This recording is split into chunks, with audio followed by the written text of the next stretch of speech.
Това е един от най-невероятните моменти в нашата професия, установяването на сърдечната дейност. Той носи много емоция. Но откъде идва всичко? Може би от раждането или поне чисто интуитивно мислим така и със сигурност раждането и първата глътка въздух на бебето носи много емоция.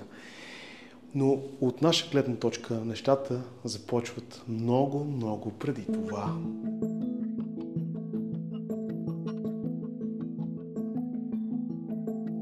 Във всяко народилно отделение в България се раждат много бебета и това за нас е рутинна работа, но винаги със себе си идва с много емоция.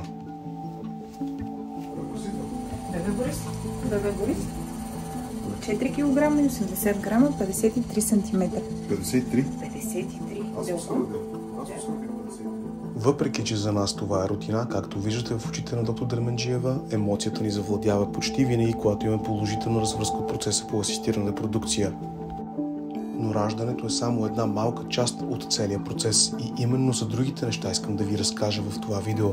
Сега ще ви разкажа историята на бебе Явор.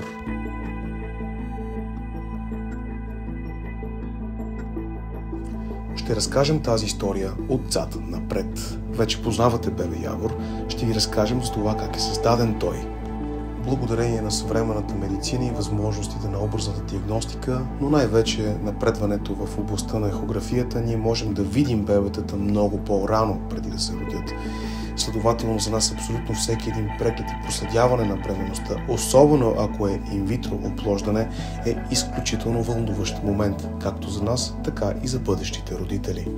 А бебе Явор е заченат чрез асистирана репродукция инвитро. Продължаваме нашия разказ отзад напред. Ще ви го покажа като още по-малък, но за да го направя, трябва да се качим на 3-я етаж и да ви запозная с Крис.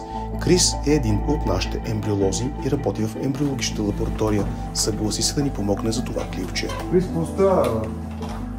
Здрасти, брате. Как е? Какво става? Кога се ожениш, бе? Никога. Браво от тебе, да ви тръгне.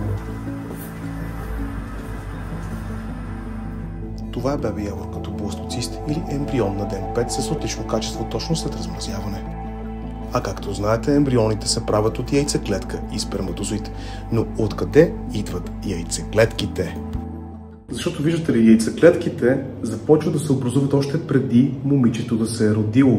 Достигат най-голям брой някъде около 20-та гестационна седмица, което прави 4-5 месец. Но всъщност започват да се образуват в 8-ма гестационна седмица. Тогава бебето е 2 см и половина голямо. Удивително как толкова малко нещо може да съдържа толкова много живот в себе си.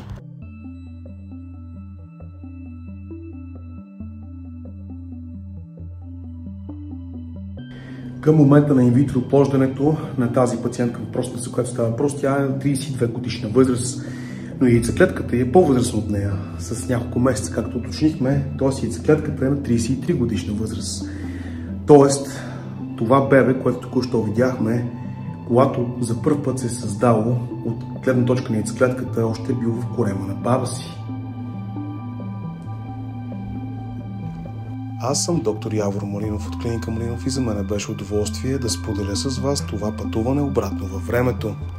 Харесайте това видео, споделете го и се абонирайте за нашия канал за още такива видеа.